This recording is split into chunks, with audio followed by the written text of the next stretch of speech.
साहब जी, मेरे हृदय मंदिर के आराध्य परम पूज्य सदगुरु श्री मान साहब जी, पूजा के योग सभी संत समाज, मैं चरण कमलों में सिर झुका के त्रिवार बंदी करता हूँ। बोलिए श्री सदगुरुदेव की जय। सदगुरु श्री कबीर साहब जी कहते हैं, पानी पियावत क्या फिरो, घर घर सायर बार, तृषावंत जो होएगा पीवेगा झकमार। अधिकारी को ही रत्ती रत्ती दर्शन करके बोध कराना चाहिए, और जो अनधिकारी हो उसके सामने यदि आप सत्य निर्णय की बात कहोगे तो आपका समय बर्बाद कर जाएगा। सामने बैठ जाएगा, आप बोलते रहोगे, बाद में कह जाएगा भैया हमको कुछ भी समझ में नहीं आया, आप क्या कह रहे थे। और आप जब तक बोलोगे तब तक वो मुस्कुराता रहेगा, वाह अरे क्या कहना, ओहो बहुत अच्छा बोल रहे हो, ऐसे कहता रहेगा। और जब आप घंटों समय बर्बाद करके फिर पूछोगे भैया क्या समझ में आएगा, क्या हमको कुछ नहीं पता। इसलिए सदगुरुदेव जी कहते हैं कि पानी पियावत क्या फिरो, घर घर सायर बार। घर घर में पानी भरा हुआ है, समुद्र लबालब है, विषय वासना से भरम फूल कल्पना रूपी पानी भरा हुआ है। सार के समुद्र, बार कहिए पानी। तृषावंत जो होएगा, अरे कोई प्यासा होगा, कल्याण करना चाहेगा तो झक मार करके आएगा, पीवेगा झक मार। जैसे कुआं पे कोई पानी भर रहा है और राहगीर वहां से निकल रहे हैं, उन्हें प्यास नहीं लगी है, और आप कह रहे हो भैया पानी पी लो, ओ आओ आओ पानी पी लो, एक भी नहीं आएगा। तो कहे जे पागल हो गया है, हमको प्यास लगी नहीं और जबरदस्ती पानी पिला रहा है। और यदि किसी को प्यास लगी होगी तो उसे कहना नहीं पड़ेगा, सीधा आ करके और हाथ रोक देगा, भैया मुझे पानी पिला दो। इसी प्रकार से इस संसार में सदगुरु श्री कबीर साहब जी कहते हैं कि बहुत समझाने की कोशिश की है, लेकिन लोग समझना नहीं चाहते। समझाने वालों को तो पागल और समझते हैं और कहते हैं कि कैसा आदमी है जो अपने आप बुला रहा है। तो पानी पियावत क्या फिरो, किसको पिलाओगे। सब के सब अंधे हो रहे हैं, केंचुली चढ़ रही है, जैसे सांप पर केंचुली चढ़ जाती है, उसे फिर दिखता नहीं है। ठीक इसी प्रकार से जब उसकी केंचुली उतर जाती है तो बहुत उसका नरम शरीर हो जाता है, फिर झुक करके आता है, फिर चींटियां खा जाती हैं, चींटियां लग जाती हैं, बड़ी दुर्दशा होती है। तो घर घर सायर बार, घर घर में सायर, समुद्र भरा हुआ है, बार भरी हुई है। तृषावंत जो होएगा पीवेगा झकमार, जिसको कल्याण की इच्छा होगी, जो संसार से छूटना चाहेगा, वो अपने आप आकर के झक मार करके अपार की संतों की सेवा करके अपना जीवन उद्धार करेगा। ऐसे जान आपन पद भाई, और शिष्य ले आपन अपनाई। हे भाई, पहले अपने हित अहित को ठीक से जाने और फिर अपने पद में स्वयं ठहरते हुए कोई मनुष्य भाव भक्ति से शरण में आवे, उसे अपना पद जना देवे। नर जीवों को अपनी जाति का सुजातीय जाने। इस प्रकार श्रद्धालु शिष्यों को अपना स्वजाति जीव जान के पाद की सद्गुरु दया दृष्टि कर सर्व जालों को परखा करके सत्य लखा के अपना लेते हैं। और यदि कोई कपट कुरंगी दिखता है तो उसे कहते भैया अभी हमको समय नहीं है, समय मिलने पर हम आपको कुछ बताएंगे, अभी समय नहीं। वो टाल देते हैं, उन्हें पता चल जाता है कि ये अनधिकारी है, ये अधिकारी नहीं है, इसलिए उसको हटा देते हैं। कर्म जाल को बहु विस्तारा, ताय भली विधि दे विचारा। कर्म जाल का बहुत विस्तार है, ताय भली विधि दे विचारा। संसार में विषयी लोग तथा कर्म मार्गियों के, कर्म कांड के जालों का बहुत ही विस्तार हो करके फैलाव हुआ या हो रहा है। सो शरणागत शिष्य को उससे होने वाली हानि लाभ का भली प्रकार से विधि पूर्वक यथार्थ विचार बता देवे। कर्म भरम में कभी न भूलो कह के चेता देवे। गुरु भक्ति में बता देवे, लगा देवे। जो गुरु भक्ति में लगा देता है, सभी प्रकार के जालों से बचा लेता है, उसी को तो पारखी कहते हैं। और सभी प्रकार की मानंदी में जो लगा दे उसे पारखी नहीं कहते। कर्मी गुरबा लोग संसार में कर्म मार्ग के जाल जंजालों का बहुत ही विस्तार कर रखे हैं। पूजा पाठ, होम, श्राद्ध, तर्पण, जप, तप, व्रत, उपवास इत्यादि सब कर्म जाल के भीतर ही आ जाते हैं। वह सब नर जीवों को धोखे में डाल करके बांधने वाले हैं। सो उसका भेद उन शिष्यों को भली विधि से बता करके विचार करा देवे।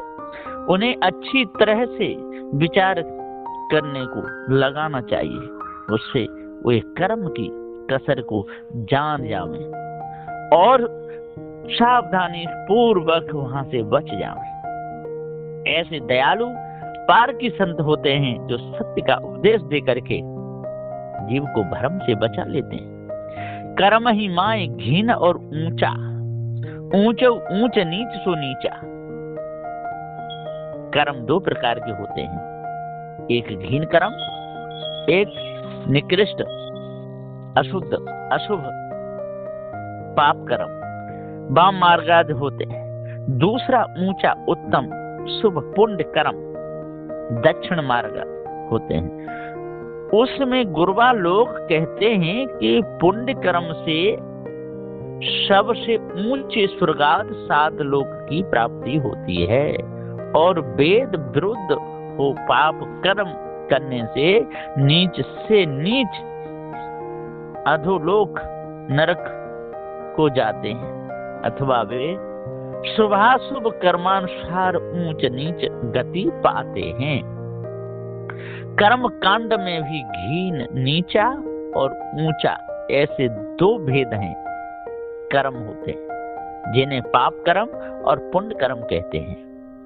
उन्हीं को शुभाशुभ कर्म भी कहे हैं। उनमें अशुभ वाम मार्ग तथा शुभ दक्षिण मार्ग चलाए और ऊंच से भी ऊंच कर्म होते हैं और नीच से भी नीच कर्म होते हैं। पैशाचिक कृत्य महानीच कर्म है, दया दान धर्माद श्रेष्ठ उच्च कर्म है। कर्मानुसार ही जीवों की गति मति भी होती है। ऊंची समझ बुद्धि वाले मनुष्य उच्च शुभ कर्म ही करते हैं, जिससे वे ऊंची पदवी को प्राप्त होते हैं, और नीच बुद्धि वाले मनुष्यों के कर्म भी नीच पाप कर्म ही होते हैं। अतः वे नीच पाप ही माने जाते हैं। फिर देह छूटने पर भी वे वैसी ही योनियों को प्राप्त होते हैं। इसी से कर्तव्य का सुधार करना चाहिए।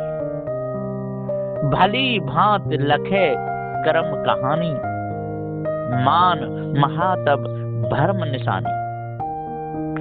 सदगुरुदेव जी पुकार के समझाते हुए कहते हैं, अच्छी तरह से उस कर्म मार्ग को निर्णय से लख करके फिर औरों को भी लखावे। पौराणिक लोक पुराण इतिहास तथा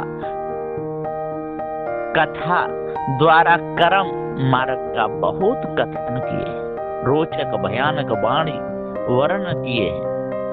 अनेक झूठ मूठ के देवता ईश्वराद मानकर उसकी और स्वर्गाद लोकों की बड़ी महिमा या महत्व बढ़ाए हैं, जिसका कहीं ठिकाना ही नहीं है। बिना देखे ही बड़ाई करते हैं, इसलिए उसे भ्रम की निशानी मिथ्या बकवाद ही जानो। इसी को आवागमन की निशानी समझो।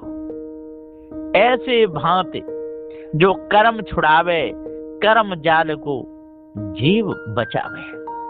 सदगुरुदेव जी पुकार के समझाते हुए कहते हैं कि जब तक ये भ्रम हमारे अंदर लगा रहेगा इस ब्रह्म परमात्मा का, आत्मा का, तब तक जीव छूटेगा नहीं। इस प्रकार से उस सब कर्मों के हानि लाभ को एक एक करके दिखाकर परखा के उस कर्म जाल से जीवों को छुड़ावे, वह बचावे। हानि खानी वाणी संबंधी जितने भी विषयाद कर्म कुकर्म के जंजाल हैं, उन सब से नरजीवों को खींच करके सत्संग में लगा के बचा ले, सुधार करा दे। और यदि जो ना माने, उसके पीछे ना पड़े, उसके पीछे पड़ने से तो अपना समय ही बेकार जाएगा। जो सत्य धर्म को जानना चाहता हो, अपने स्वरूप को जानना चाहता हो, निज स्वरूप के ज्ञान को समझना चाहता हो, उसी को समझावे। और नहीं तो ये मायावी गुरबा लोग बहुत बड़ी बीमारी में फंसा देंगे। कर्म साध को बहु विस्तारा, धर्म रहत जीवन बहु मारा। वहाँ धर्म के नाम से साधनाएं जप तप व्रत उपवास नाम स्मरण सगुण निर्गुण भक्ति मानकर ध्यान और अष्टांग योग इत्यादि भक्ति योग संबंधित साधनाओं का विस्तार बहुत ही है। ऐसे नवदा भक्ति अष्टांग योग आदि को धर्म मार्ग मान करके गुरबा लोग बहुतेरे नरजीवों को उसी रहट में डाल करके बहुत प्रकार से मारे, गाफिल भ्रमिक जड़ासक्त मूढ़ किए कराए, फिर मर मरा करके वे 84 योनियों में ही चले गए या जा रहे हैं। समझाओ तो समझते नहीं और ना समझाओ तो बात बनती नहीं। तो सदगुरुदेव जी कहते कहे बिना मोय रहम जाई, बिरही ले ले कुकर खाई। मेरे को कहे बिना भी नहीं रहा जाता है, क्योंकि इन बिरही लोगों को और कुकर खा रहे हैं। बिरही कहिए संसार के लोग, कुकर कहिए जो पंडित पुजारी, ये उनको पकड़ पकड़ के खा रहे हैं। जैसे बुढ़िया पूरन पूरी बना के रखती जाती थी, पीछे कुत्ता खाता जाता था। कभी साहब को देख करके दया आई और बताए कि हे बुढ़िया तू बना बना के रखती जा रही है, कुत्ता खाता जा रहा है। इसी प्रकार से सदगुरुदेव जी पुकार कहते हैं बिरही लोग से सारे संसार के और कुत्ते रूप ये भ्रम भूल कल्पना में फंसाने वाले उनको खा रहे हैं। तो सदगुरुदेव जी पुकार कहते हैं भैया आज इस भेद को जो अच्छे प्रकार से समझ लेगा वही बचेगा, नहीं तो बचेगा नहीं। धर्म अंग बहुयोग कमावे और थिथ पावे, साम मीप रहावे। धर्म अंग के नाम से उपासना कांड के ही अंग या दूसरे भाग में योग मार्ग की साधनाएं बहुत करते हैं। नेति धोती आदि खेचरी भूचरी आदि हटराज योगादि के अभ्यास की कमाई करते हैं। गुरुवा लोग कहते हैं हे भक्तों हमारे समीप रह करके भक्ति योगादि की साधनाएं करो तो तुम्हें यहाँ पर भी स्थिति मिलेगी और वहां स्वर्गलोक में भी सामीप मुक्ति पाओगे। इस प्रकार से ये माया भी गुरुबा लोग भटका भटका करके मारते हैं। तीर्थ व्रत सेवा बहुलावे, रिद्ध सिद्ध करामात मनावे। गुरुबा लोग सब लोगों को 64 तीर्थों के स्नान परिक्रमा तथा 15 दिनों के व्रत जड़ मूर्ति की सेवा तथा अपनी सेवा टहलों में ही बहुत प्रकार से लगाए रहते हैं।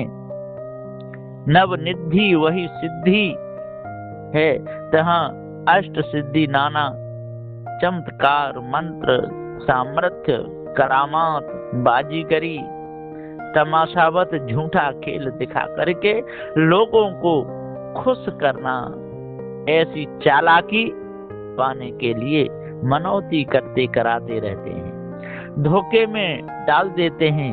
सदगुरुदेव जी पुकार के समझाते हुए कहते हैं कि भाइयों अब इन लोगों के चक्कर में नहीं फंसना है, अब सावधान रहना है, अपने कर्मों को सुधारना है ना। मांस मच्छी को नहीं खाना है, शराब नहीं पीनी है, भांगा फीम नहीं खानी है, चिलम नहीं पीनी, गांजा नहीं पीना, अच्छे कर्म करते चलो, मानवता को धारण करो। आपके ऊपर कोई ईश्वर परमात्मा है नहीं।